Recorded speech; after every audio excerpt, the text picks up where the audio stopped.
오늘 우리가 함께 나눌 말씀의 제목은 가인의 제사, 아벨의 제사라는 제목으로 함께 말씀을 나누도록 하겠습니다.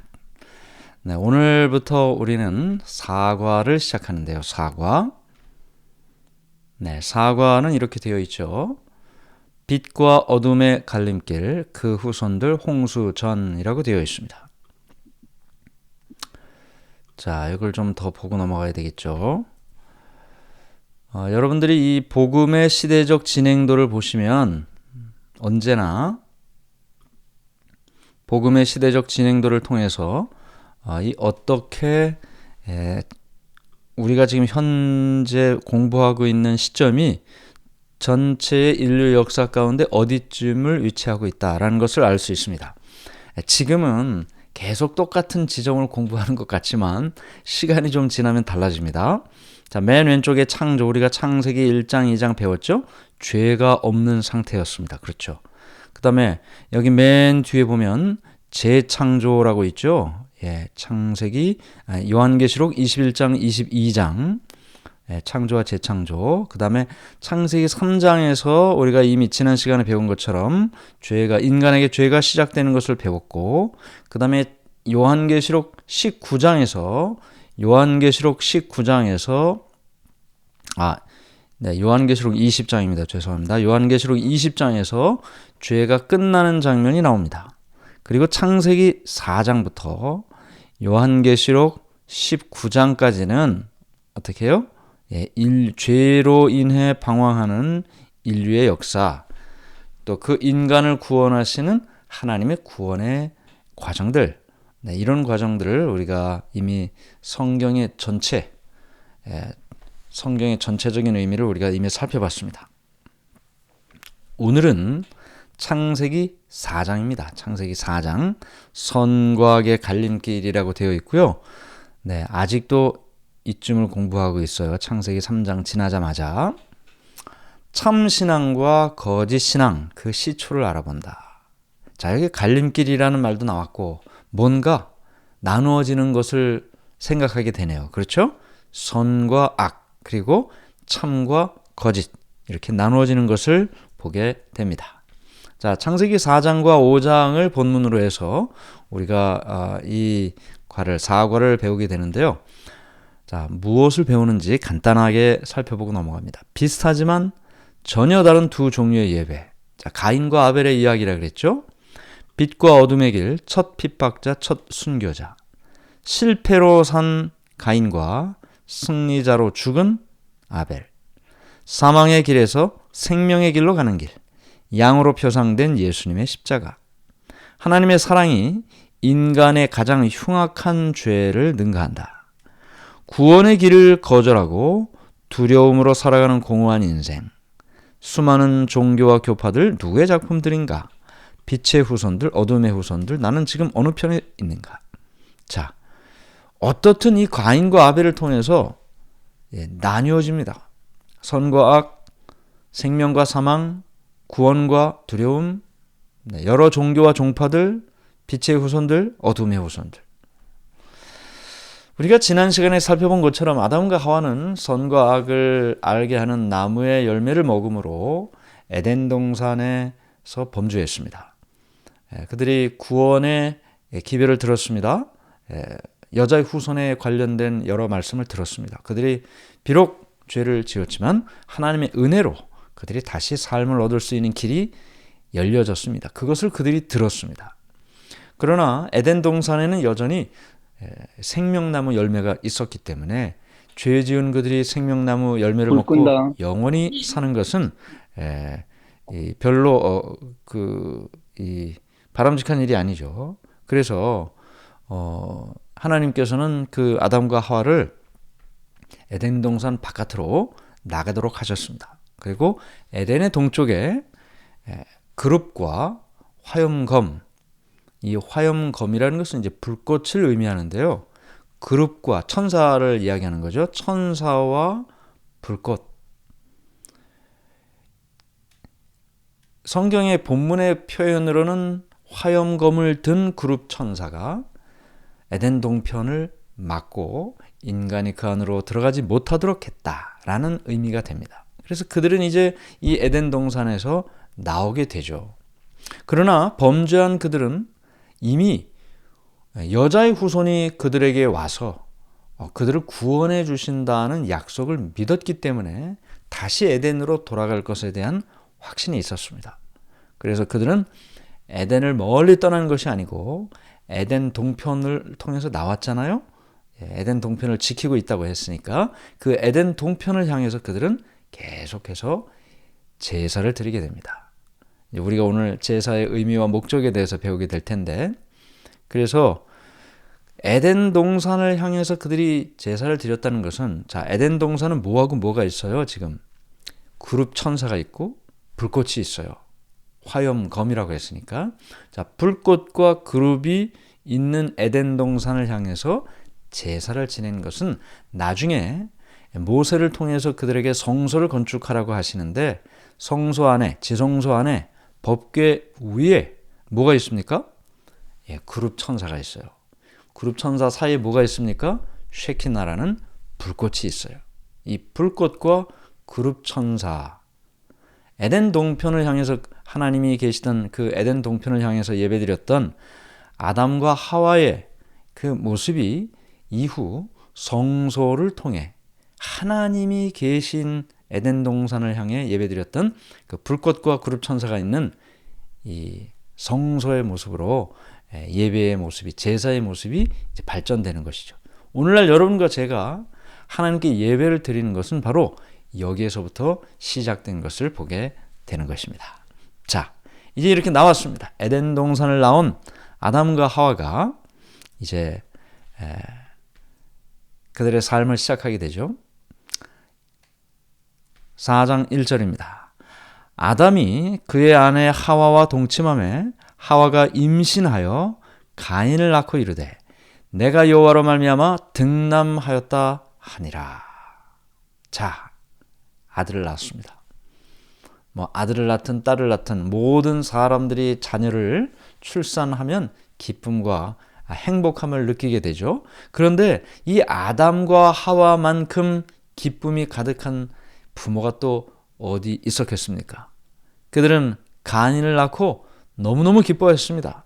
내가 여호와로 말미암아 등남하였다. 하나님을 찬양했어요. 왜 그랬을까요? 그들은 누구를 기다리고 살았어요? 누구를 기다리고 살았어요? 여자의 후손을 기다리고 살았어요. 왜냐하면 여자의 후손이 뱀의 머리를 상하게 하고 그들을 구원할 것을 하나님께로부터 들었기 때문에 믿었습니다. 기다렸습니다. 그런데 누가 태어났어요? 가인이 태어났어요. 이 아담과 하와는 가인이 태어났을 때 그가 자신들의 죄를 끝내고 사단을 멸하고 그들을 구원할 여자의 후손인 줄 알았습니다. 자, 이렇게 가인을 낳고 또 2절, 그가 또 가인의 아우 아벨을 낳았는데 아벨은 양치는 자였고 가인은 농사하는 자였더라. 자, 가인은 맏아들이고 농업에 종사했습니다. 아벨은 둘째 아들이고 목축업, 양을 치는 일을 했습니다. 직업이 달랐어요. 하는 일이 달랐습니다. 자, 그런데 그들이 어린 시절부터 뭘 배우고 뭘 보고 자라났겠습니까?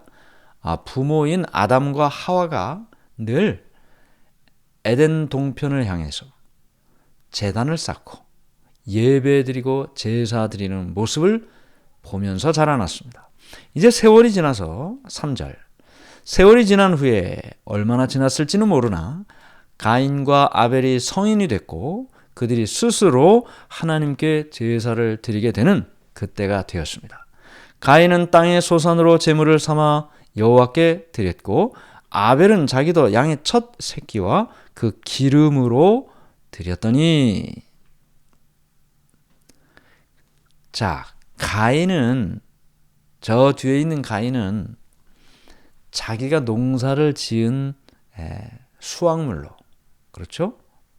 곡식과 과일로 하나님께 제물을 삼아 제사를 드렸습니다. 아벨은 자신이 치던 양을 첫 새끼와 기름으로 제물을 삼아 하나님께 제사를 드렸습니다.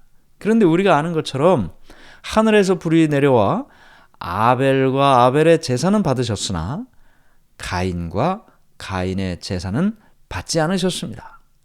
왜 아벨의 제사는 받고 가인의 제사는 받지 않으셨을까요?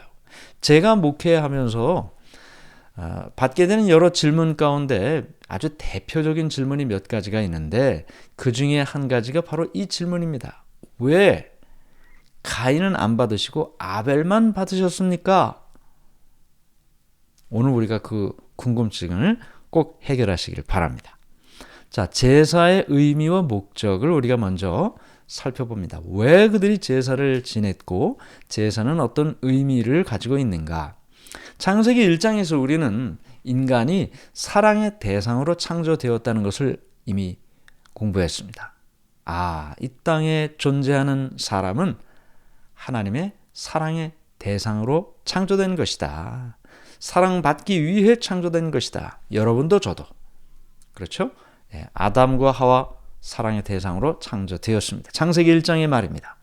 두 번째는 창세기 2장에서는 그들이 하나님과의 관계가 사랑의 관계 속에서 영원한 생명을 누리고 있었어요. 사랑의 관계 속에서 하나님과 동행하면서 생명나무 열매를 먹으며 영원한 생명을 누리고 살고 있었다. 에덴 동산에서 말이죠. 그런데 창세기 3장에서 잘못된 선택으로 그들의 사랑의 관계가 깨집니다. 하나님과의 사랑의 관계가 깨집니다. 이제 여기에서부터 중요한 의미가 우리가 알게 되는데요. 자비와 공의를 통해서 회복할 수 있게 해주셨다. 그건 십자가다. 그들이 먹으면 정령 죽는다 그랬죠. 그들을 죽이고 없앨 수도 있었어요. 법대로만 한다면. 하나님의 공의죠. 그러나 하나님의 공의만을 세운다면 하나님은 자비가 없는 분으로 아마 사람들에게, 모든 생명체들에게 알려질 것입니다. 어쩌면 사단이 그렇게 원할지도 모르겠어요. 하나님은 자비가 없는 분이야. 무서운 분이야. 하나님을 오해하게 만드는 거죠. 그러나 하나님께서는 하나님의 법을 세우시면서도 자비를 베풀어 주셨습니다. 그들이 죽지 않고, 그들이 법대로 죽지 않고 예수님을 통해서 그들의 죽음을 대신하도록 하셨습니다. 자비죠. 하나님의 법을, 공의를 세우면서도 하나님의 자비가 그들에게 이르게 해주셨습니다. 그것이 십자가를 통해 이루어졌습니다. 이제 우리는 이렇게 예수님의 십자가를 통해 죄 용서를 받고 의인의 자격을 얻게 되었는데, 제사는 이와 같은 것을, 이 언약을 받아들인다는 공식적인 고백인 것입니다. 내가 제물을 가지고 제사를 드린다. 하나님께 제사를 드린다. 이것은 뭐예요? 죽을 수밖에 없는 나를 위해서 하나님께서 사랑을 베풀어 주셔서 자비와 공의를 베풀어 주셔서 예수님을 통해 구원을 얻게 되었다. 그것을 받아들인다는 고백이고, 그것을 하나님께서 그렇게 하신다는 것을 믿는다는 고백이에요. 그것이 제사를 통해 나타나는 것입니다. 그래서 여기 시편 50편 5절에는 이르시되 나의 성도들을 내 앞에 모으라. 그들은 제사로 나와 언약한 이들이니라 하시도다. 무엇으로 하나님과 언약을 맺었어요? 제사로 하나님과 언약을 맺었다. 그러므로 하나님께서 그들이 그 범죄한 이후에 가죽옷을 지어 입혀 주셨잖아요. 동물의 희생이 그들의 구원을 위하여 이미 전제된다는 것을 보여주신 거예요. 그래서 그 모든 희생, 나를 위하여 희생된 그 희생을 인정하고 받아들이고 믿고 산다는 것을 고백하는 것이 제사다. 그것이 오늘날 현대에 와서는 예배다. 우리가 예수님의 이름으로 기도드립니다. 하지 않습니까? 예수님의 이름으로 기도드립니다. 그래서 제물을 예수님으로 우리가 받아들이고 그렇게 예배하는 것을 제사로서 우리가 인정하는 것입니다. 자, 그래서 제사에 세 가지 기본적인 요소가 있습니다. 제사의 대상이 있어야죠. 제물이 있어야 되고, 누가 제사를 드리는가. 제사의 대상은 생명의 시여자시고 우리를 구원하고자 아들을 내놓으신 하나님이죠. 그렇죠? 창조주 하나님, 우리를 구원하시는 하나님. 제물은 무엇입니까? 우리들의 죄를 책임지고 대신 죽으시는 하나님의 아들 예수님을 상징하는 양입니다. 제사를 드리는 사람은 누구예요?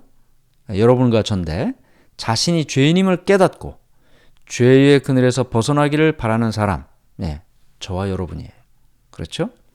자, 이렇게 제사를 드리는 사람이 제물을 가지고 하나님께, 제사의 대상인 하나님께 제사를 드리는 것이다. 이것이 제사의 의미와 목적이 되는 것입니다. 자, 이런 사실을 생각하면서 다시 가인을 생각하죠. 가인은 땅의 소산으로 제물을 삼아 여호와께 드렸고 땅의 소산으로 제물을 삼았다. 자, 그런데 지금 아까 우리가 했던 질문 돌아가요. 가인의 제사는 받지 않으시고 아벨의 제사만 받으셨다. 왜 가인의 제사는 안 받으셨나? 가인도 자기가 열심히 농사 지은 걸 제물로 드렸는데 가인은 농사를 지었으니까요. 자신이 농사 지은 사람이니까 자신이 지은 농산물에서 좋은 것을 하나님께 바치면서 제사를 드리는 것이 당연한데 왜 하나님께서는 받지 않으셨나? 여기 히브리서 9장 22절을 보면 피 흘림이 없은즉 사함이 없느니라. 제물은 나의 죄를 대신해서 죽는 희생 제물인 것입니다. 그런데 피 흘림이 없으면 사함도 없다. 그렇죠? 땅의 소산이나 곡식이나 과일에는 피가 없어요. 피가 없으므로 사함, 용서도 없어요. 피는 나를 대신해 흘리신 예수님의 희생을 상징합니다. 그러므로 가인이 아무리 정성스럽게 하나님께 제사를 드렸어도 그 제물에는 나를 위해 죽으시는 그리스도를 상징하는 그 희생이 없어요. 그저 자신의 노력으로 얻은 곡식만 바쳤을 뿐이에요. 하나님, 제가 이렇게 열심히 해서 이만큼 했습니다. 자신의 노력으로 얻은 결과만이 있는 것이지 그 사람의 죄를 용서받게 하는 피 흘림, 희생이 없단 말이에요. 예수님의 희생이 없단 말이에요. 그러므로 예수님의 십자가의 희생을 통한 죄사함과는 아무 관계가 없는 제사를 드렸으므로 가인은 제물을 바쳤어도 여전히 죄인의 상태예요. 죄 용서가 없었으니까. 그러므로 하나님은 가인을 만나실 수가 없어요. 하나님께서 그를 구원하시고자 해도 구원하실 수가 없어요. 그가 예수 그리스도의 십자가를 상징하는 제물로 하나님께 나오질 않았기 때문에. 그 다음에 아벨의 제사를 보죠. 아벨은 자기도 양의 첫 새끼와 뭘 드렸어요? 그 기름으로 드렸더니, 자, 아벨이 드린 어린 양은 하나님이 하시는 일인 십자가를 상징합니다. 요한복음 1장 29절에 세상 죄를 지고 가는 하나님의 어린 양이로다. 예수님이 침례 요한에게 침례받기 위해 요단강으로 나올 때 요한이 예수님을 바라보고 이렇게 말하는 거예요. 보라, 세상 죄를 지고 가는 하나님의 어린 양이로다. 양의 첫 새끼는 나의 죄를 대신 지신 예수님을 상징합니다. 양을 제물로 드렸다는 말은 예수님의 대속의 사랑, 대신 죽으시고 내 죄를 속하신 그 사랑을 받아들이는 믿음을 의미합니다. 자, 양은 예수님의 십자가를 상징한다 그랬어요. 그럼 기름은 뭔가요? 기름. 아벨이 드린 기름은 내가 해야 될 일이에요. 죄를 내놓는 일. 자, 양은 뭐였어요? 하나님이 하시는 일을 받아들인다는 거였고, 기름은 뭐였어요? 내가 해야 될 일이 뭐예요? 죄를 내어놓는 일이에요. 죄를 내어놓는 일. 자, 제사 제도에서 나중에 이제 성소 제도에서 보면 기름은 먹지 말고 하나님께 드려 불사르라 그렇게 말씀하셨어요. 이 기름은 양을 잡았어요. 양을 잡아서 그 기름은 하나님께 드리라 그랬어요. 하나님께. 그래서 번제단에서 태워졌어요. 근데 이것은 죄를 상징했어요. 자, 죄는 내가 가지고 있지 말고 어떻게 하라고요? 하나님께 바치라고요. 그래서 기름은 죄를 상징하고 기름을 드렸다는 말은 죄를 하나님께 고백하는 것을 말한다. 기름이 번제단 위에서 태워지면 연기가 하늘로 막 올라가거든요. 그것이 하나님께, 하늘에 계신 하나님께 내 죄가 고백되는 것을 상징했습니다. 기름이 타는 연기는 하나님께서 우리의 고백을 기쁘게 받으실 뿐만 아니라 그 죄를 불태워 없이함을 의미한다. 그러므로 아벨은 양과 기름을 제물로 드림으로 자신의 죄를 자백하고 기름을 드렸으니까요. 그리고 양을 드림으로 십자가의 대속의 은혜를 받아들이는 신앙 고백을 한 것을 의미하는 것입니다. 그래서 가인의 제사는 받지 못하셨고 아벨의 제사만 받으신 것입니다. 자, 그래서 가인의 제사는 땅의 소산으로 제물을 삼아 하나님께 제사를 드렸는데 자신의 노력으로 얻은 물질을 드려 하나님의 호의를 얻으려는 행동이고 죄사함과는 상관이 없는 제사예요. 자, 이 죄사함과는 상관이 없는 이 제사가 기복신앙의 조상이 됩니다. 비나이다. 잘 되게 해달라고. 뭐도 바쳐요? 돈도 바치고. 뭐도 바쳐요? 뭐도 바치고. 자신의 노력으로 얻은 물질을 드림으로 뭔가 호의를 얻고자 하는 이 정신이, 가인의 제사의 정신이 마침내 인류의 기복신앙의 출발이 되었다. 그 다음에 아벨의 제사는 뭐였습니까? 자신의 양과 기름으로 제물을 삼아 드림으로 자신이 죄인임을 고백하고 십자가의 희생을 통해 죄를 용서받아 의인의 자격을 얻는 제사다. 그래서 양을 통해 대속의 사랑, 기름을 통해 죄의 고백이 하나님께 이루어져서 마침내 하나님께서 아벨과 그의 제사를 받으셨다. 여호와께서 아벨과 그의 제물은 받으셨으나 가인과 그의 제물은 받지 아니하셨다. 자, 이 두 제사가 비슷한 점이 있어요. 비슷한 점, 같은 점이에요. 둘 다 하나님께 제사를 드렸습니다. 사단에게 제사 지낸 게 아니잖아요. 하나님께 제사를 드렸어요. 제사의 형식도 비슷했어요. 다 제단 쌓고 같은 부모에게서 출생해서 같은 교육 받았어요. 아까 말씀드린 것처럼 가인과 아벨은 어린 시절부터 부모가 하나님께 제사 드리는 것을 분명히 보았을 것입니다. 같이 제사를 드렸을 테니까요. 같은 교육을 받았어요. 두 사람을 향한 하나님의 사랑도 같을 것이었습니다. 제사를 받아주시기를 기대하는 저들의 마음 또한 같았을 것입니다. 그러나 결과는 너무나 달랐죠. 자, 뭐가 달랐습니까?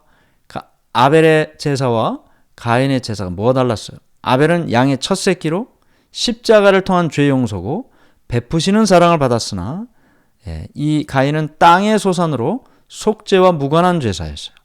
자신의 노력의 공로를 드렸어요. 기름을 드렸으나 아벨은 기름을 드렸으나 가인은 기름이 없어요. 기름은 뭡니까? 죄인임을 고백하는 거예요. 가인은 죄인임을 의식하지도 않았어요. 아벨만 죄 용서받았고 가인은 죄 용서받지 못했습니다. 아벨은 하나님과의 기본적인 관계가 수립되었으나 가인은 하나님과의 관계가 이루어지질 않았어요. 아벨은 하나님의 뜻에 전적으로 순종했습니다. 그러나 가인은 하나님의 뜻에 부분적으로 순종했습니다. 제사를 드린다고는 했지만 완전하게 하나님께서 원하시는 제사가 아니었다는 말이죠. 우리는 이 가인의 예배와 오늘날 내가 하나님께 드리는 예배를 비교해 볼 수 있습니다. 오늘날도 사람들이 같은 성경을 소유하고 같은 하나님을 믿는다고 하지만 가인처럼 진정한 회개의 경험 없이 십자가의 사랑 이해하지도 못하고 말씀에 나타난 구원의 이치를 깨닫지 못한 채 부분적인 순종과 제물을 교회에 바치며 자신의 시간을 바쳐 봉사하는 것으로 자신의 공로를 내세워 자기만족에 젖어 신앙생활을 하는 많은 신자들이 있습니다.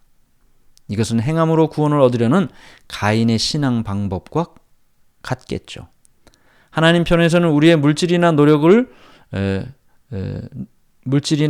필요로 하지 않으십니다. 다만 용서하시는 사랑을 우리가 깨닫고 받아들이기를 원하는 것입니다. 이와 대조적으로 일반적으로 시행되고 있는 미신적 종교, 물질 바치고 혹은 봉사활동 많이 하고 그런 일을 통해서 신을 기쁘게 하고 나 자신을 만족하게 하는 그렇게 해서 복을 받는다고 생각하는 이런 일들, 이것이 얼마나 하나님께서 말씀하시는 신앙과 동떨어진 일임을 우리는 이 가인과 아벨의 제사를 통해 확인하게 되는 것입니다. 맹목적으로 교회를 위해 봉사하는 것이나 애정 없는 많은 헌금이 구원의 수단이 되어서는 안 될 것입니다. 말씀을 체계적으로 확실하게 연구하는 것, 이것이 선행되어야 될 것입니다. 하나님을 바로 깨닫고 나 자신이 어떤 사람인지를 분명히 알고 십자가의 사랑이 무엇인지를 이해하고 사랑을 받아들이는 것이 먼저 되어야 한다는 것입니다. 오늘 우리는 가인과 아벨의 제사를 함께 보았습니다. 가인과 아벨의 제사. 가인도 정성스럽게 하나님께 예배를 드렸습니다.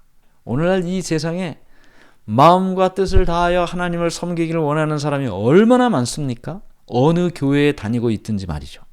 그러나 우리는 가인이 그렇게 정성스럽게 예배를 드리기를 원했지만 하나님께서 그 예배를 받지 않으셨다는 일에서 우리의 예배를 다시 살펴볼 필요가 있는 것입니다. 내 예배에 그리스도가 있는가? 내 예배에 나의 죄를 고백하는 일이 있는가? 내 예배가 하나님께서 나에게 말씀하신 그 말씀대로 따르고 있는가? 아니면 뭔가 다른 인간적인 요소가 들어가 있는가? 오늘 우리의 믿음의 삶을 생각하면서 아벨의 제사처럼 하나님께서 받으시는 예배, 우리의 삶에 경험되기를 바라면서 말씀을 마치겠습니다.